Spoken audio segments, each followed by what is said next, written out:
క్షమించండి నాన్న. రే మామా,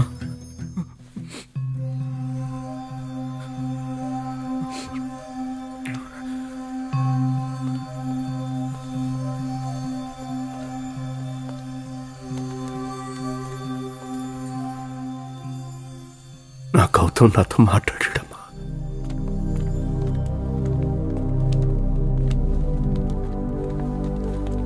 మా నాన్నకి ఎలా ఉంది? పర్లేదురా, నార్మల్గానే ఉన్నారు.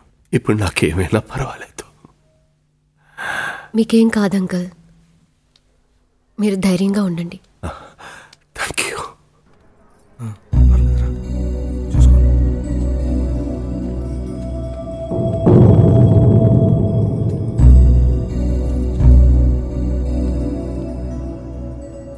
బాయ్. వెళ్ళరా.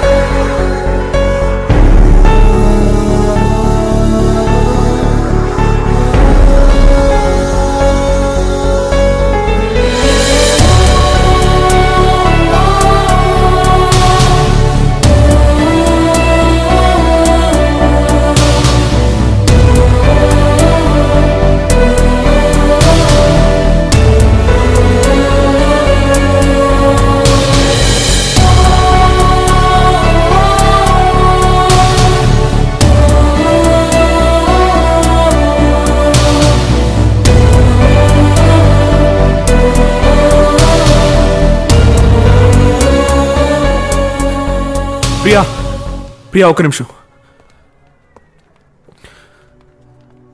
ప్రియా,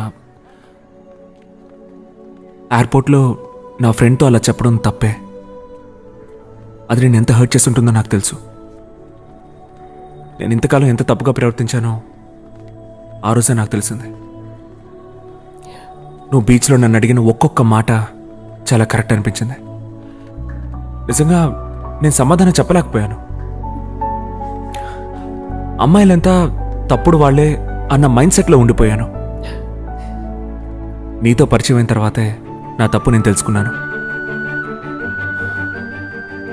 స్విస్లో నీతో కలిసిన ఒక్కో నిమిషాన్ని నేను మర్చిపోలేను. లవ్ ఎంత బాధపడుతుందని నాకు ఇప్పుడే తెలిసింది. నన్ను ఒక మనిషిగా మార్చినందుకు చాలా thanks.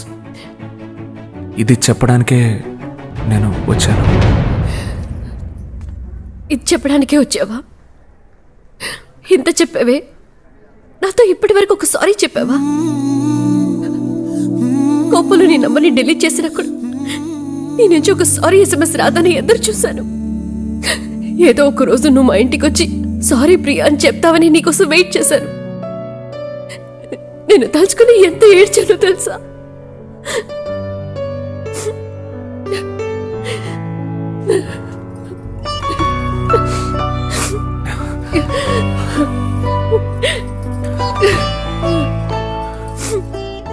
Priya, I love you.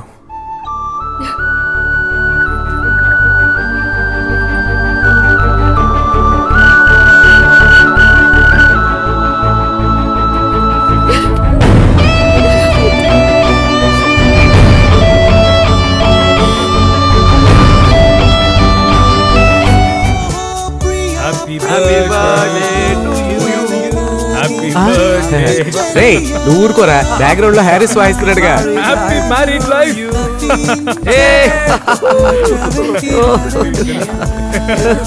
Silence silence. ఇది ఏమన్నా సూపర్ మార్కెటా? ఇలా కాల్ చేస్తున్నారు ఏంటి? హాస్పిటల్లో సైలెంట్ గా ఉండాలి. మరి మరెందుకు ప్రసవార్లో ఆ అమ్మాయి కుయ్యో మొయ్యో అని అరుస్తుంది. మీరు జన్మకి బాగుపడి అవును మామ, కపాలానికి కిక్కేకి కక్కే వరకు కక్కుర్తిగా తాగా. తప్పకుండా మామ, ఇవాళ నా ట్రీట్. ఎక్స్క్యూజ్ మీ, ఇప్పుడే కదా కలిసాం, అంతలోనే ఫ్రెండ్సా? ముందు నాతో కొంచెం టైం స్పెండ్ చేయి. మామ, తనతో తాగాలంట మామ.